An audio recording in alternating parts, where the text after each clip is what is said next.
Oral cancer అంటే ఏంటి? Oral cancer అంటే అబ్నార్మల్ సెల్స్ ఎక్కడైనా ఓవర్ గ్రోత్ అయినప్పుడు మౌత్లో మనకి ఈ ఓరల్ క్యాన్సర్ అనేది వస్తుంది. ఈ ఓరల్ క్యాన్సర్ వచ్చేసి మనకి ఎక్కువగా స్మోకింగ్ ఉన్న పీపుల్లో చూస్తూ ఉంటాం. టొబాకో చూవింగ్ వల్ల, పాన్ ఇలాంటి బెటల్ నట్ చూవింగ్ ఇలా చూ చేయడం వల్ల ఈ ఓరల్ క్యాన్సర్ అనేది ఎక్కువగా వస్తూ ఉంటుంది. వైట్ ఆర్ రెడ్ ప్యాచెస్ పెద్ద సైజులో పెరుగుతుంది. లేదు అంటే మీకు అక్కడ లమ్స్ రావడం కానీ, ఓవర్ గ్రోత్ టిష్యూ అనేది ఎక్కువగా ఓవర్ గ్రోత్గా పెరగడం కానీ ఇలాంటివి చూసినా కూడా మీరు కంపల్సరీ డెంటల్ డాక్టర్ని కలవాల్సిందే. నెక్స్ట్, సడన్గా పండ్లు లూజ్ అయిపోతూ ఉంటాయి. ఏ రీజన్ లేకుండానే పండ్లు సడన్గా లూజ్ అయిపోతూ ఉంటాయి అండ్ బ్లీడింగ్ వస్తూ ఉంటుంది నోట్లోకి వెళ్ళి. సో ఇలాంటి సిమ్టమ్స్ ఉన్న ఇవి కొన్ని కామన్ సిమ్టమ్సే.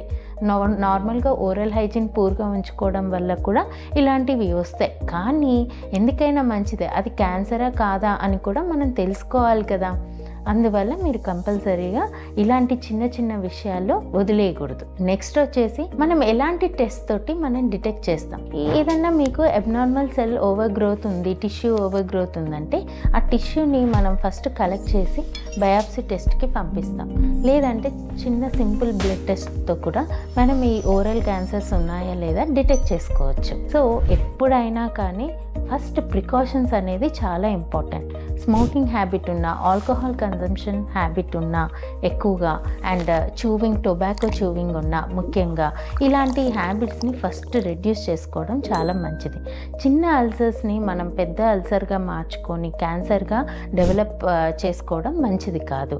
సో వెంటనే మీరు ఎవ్రీ 6 months కంపల్సరీగా మీరు డెంటిస్ట్ని విజిట్ చేస్తూ ఉంటే మీకు ఇలాంటి ప్రాబ్లమ్స్ ఏమన్నా ఉన్నా కూడా ఎర్లీగా డిటెక్ట్ అయిపోతుంది.